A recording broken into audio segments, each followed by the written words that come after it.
Hey, it's Dacia from Blender. I wanted to talk to you today about story because I believe that while this is a hot, cool, exciting topic, it is quite misunderstood. The reason I believe this is that especially on websites, I end up seeing this understanding translate into missed messaging. So why? What is the confusion around story? Well, I think the key is it's whose story are we talking about? So most people are going to assume that they're talking about our story. So the story of your company, your service, your product, right? So how you serve the market, basically. But is that really who this hero of this story is? Now, that is an important element of story, and we will talk about your story, but there's another person's story or group of people's story that you ought to be thinking about and incorporating into your message. And that is your prospects and your customers' story, their story. They are the ones that have someplace that they are right now and they need to bridge the gap, and they need your product, service, or tool to help them do that. It's their story about getting from here to someplace in their vision of the future, right? And that leads us to the real context of how to incorporate story across all of your marketing platforms. What you really want to be doing is you want to be telling the transformation story. Transformation.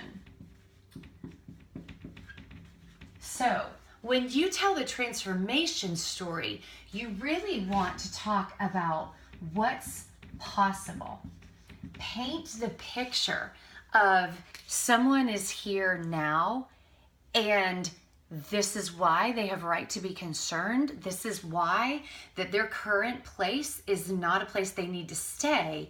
And what does it look like, feel like when they're on the other side of that? What opportunities does it open up if they're no longer spending time, worry, and money on that current problem of where they are now? So it's possibility, all right?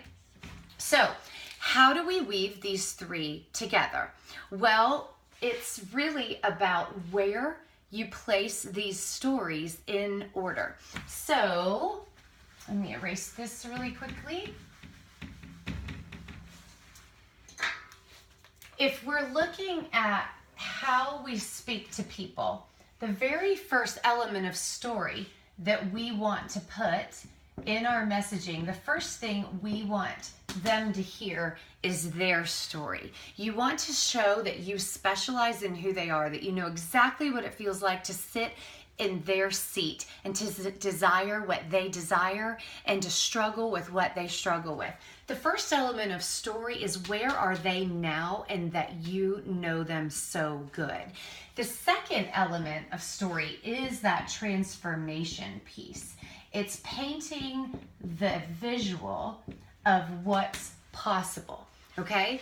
And some of the elements in this transformation, because you're the guide to helping them get through that transformation, is you want to teach them something about this transformation. Give them solutions that start to crack open that potential for creating transformation, right? And then in the third one, this is where your story, the company of the story of us, our story, plays, because now you want to tell them what about why, where in your story did you learn to specialize in them? Maybe you had the same exact role and you built your company based out of those same pains and struggles.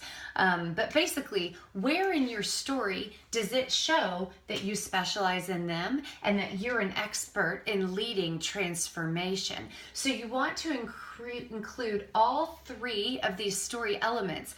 But the key is that everything is based on what's possible in transformation and that you are the guide. Occasionally you'll see some of my other messaging funnel videos and we will call this mirror, and it's the same exact thing. You're mirroring their story and their experience. You're teaching them about transformation, and then you're proving that you can help guide them through that.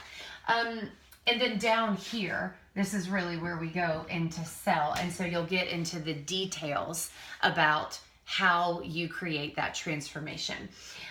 The final thing I want to bring up about story is that story is always found in the details.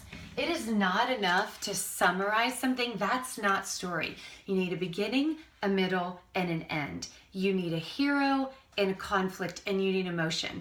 Those stories can come from case studies, stories where you helped someone, so they might not be as formal, stories from your own past where you went through the transformation. But what we want to make sure is that you really, really dive into the details, because the details in linear storytelling are believable because they're real, because they're personal. So hopefully this helped you in understanding how to incorporate story into your marketing message. And the final thing I want to leave you in is, I mentioned earlier that this can really get derailed on website. This is the order of how you would want to message on your website. Their story would be on your homepage, and the beginning of the transformation story is also on your homepage, right? And then you want social proof, the examples of other people's success littered throughout your website to show that you have successfully helped others get through their transformation journey. And then of course ours is on the About Us and any other places where you can put really detailed examples of your story and how you help others. You're the guide, not the hero. So I hope this helps. Thank you so, so much. And we do have a webinar that I'd love for you to check out. So check out that link, and it's really about how to make sure that you are building a website that is just going to explode and catalyze an increase in revenue. Yes, it can be done. Marketing should help you sell stuff. So check that out. And if you've ever got any questions, give me a buzz, Dacia at themarketingblender.com. Onward and upward.